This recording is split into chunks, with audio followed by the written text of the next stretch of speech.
Hello everyone. In this video, we will be discussing about Part C experiments in a foundry forging and welding lab. So, in Part C, we will be discussing about forging operations. So, it would be quite interesting to discuss these experiments compared to the other three types, that is foundry and welding and even sand testing also. These forging operations plays a very prominent role. We could able to convert the given the metal piece into the required shapes.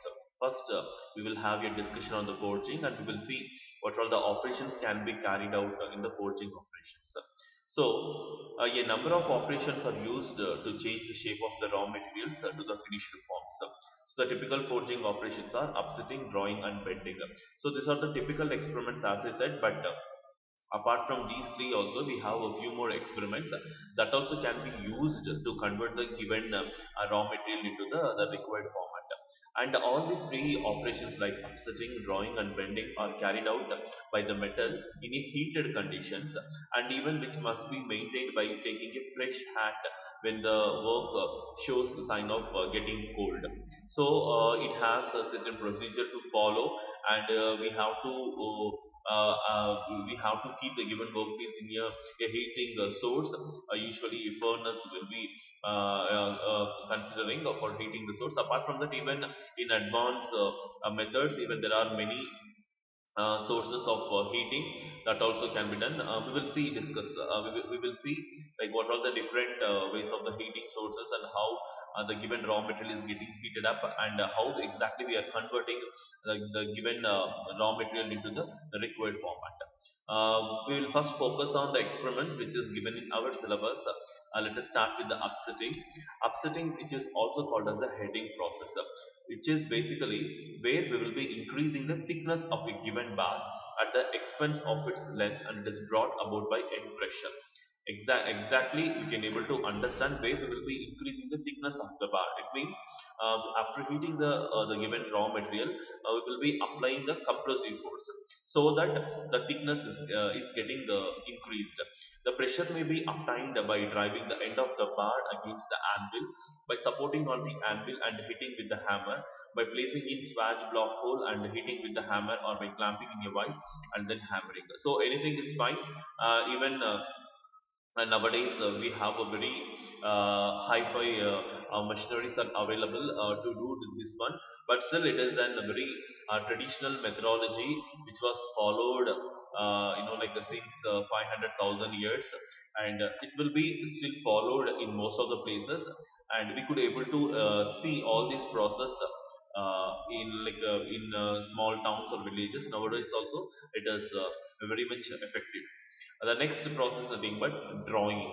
So it is the process of increasing the length of your bar. Assume that a solid bar of 100 length is even means where I'll be increasing the length of 100 to of say for example 200, 300. So I'll be increasing the bar. So at the expense of its width or thickness or both. So usually the strain calculations can be done, particularly for the drawing, and we have a different sketches. You can able to see this. So the first operations and second operation, everything we can able to see this. This is exactly applicable in case if it is 100 means where I'll be increasing the length, compromising the width and the thickness where the length can be extended. So the material what I'll be choosing, it should be good in ductility, so that the expansion like the wire process and all can be done. Where the original stock of the material, and B, the figure A represents the figure A, which represents the original stock, and the figure B represents the stock after hammering with a straight pin hammer. You can able to see this by using this anvil and the straight pin hammer, where I have been changed the shape of this given rod into this shape. And the next one, by using this, and the figure shows the finished forging after the flatten has been used. You can able to see this where after converting into this process, it has further extended by using any methodologies. Usually a tensile force should be applied to get that, and finally we can able to see the required shape after extending the raw material into the required length. We can convert that into the shapes whatever we are looking for. And the last operation what we will be discussing in our syllabus is nothing but bending.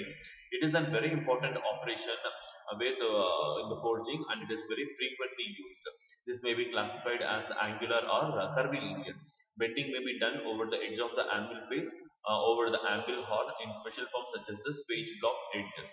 And we can able to see this all the upsetting, drawing and bending which could be done by a single raw material, and how the process has been converted, we can able to see this. So here, when a metal is bent, the layer of the metal on the inside are shortened and on the outside are stretched. So this causes a bulging of the sides at the inside and a radius on the outside of the bend. If a perfect square bend is required, additional metal must be worked to the place where the bend occurs. So even the sketch shows the stages in bending a bar over the horn on an anvil using a hammer. And what is the other important information that we should be knowing about forging is the temperatures. Based on the materials what we choose, this forging temperatures usually will vary. So for forging here, metal must be heated to a temperature at which it will possess a high plastic properties both at the beginning and even at the end of the forging process. For instance, the temperature to begin the forging for SIFT low carbon steels is 1250 degrees to 1300 degrees Celsius, and the temperature for finishing is 800 to 850 degrees Celsius.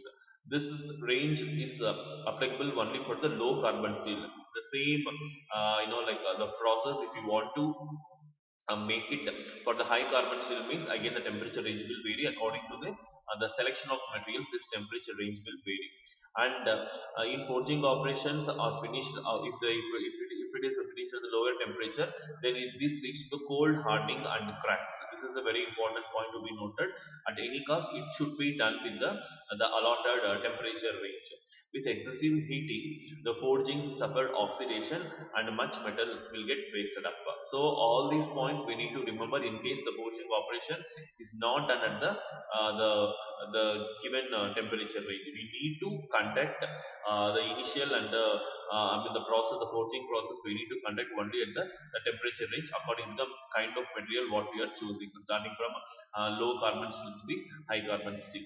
And the blanks should be heated uniformly all over and at a definite rate. And the temperature of heating steels for hand forging can be estimated by the heat color, which is the color of the light emitted by the heated steel, and the heat color disappears when the steel cools down. And in the next video, we shall have a discussion on all these three processes, that is upsetting, drawing and grounding. And we can even try it apart from the low carbon, high carbon steel. We can even try it for any metal also. It need not to be an alloy. So the only thing is we should be knowing what is the melting temperature of that particular metal. So then it will be easy for us to find out what is the initial temperature and the finishing temperature, so that the operations can be performed. Almost the same temperature, initial and final temperature will be followed for all these three operations. That means drawing, bending, and upsetting. So we'll see in detail for the given material how this operations can be done in the upcoming video.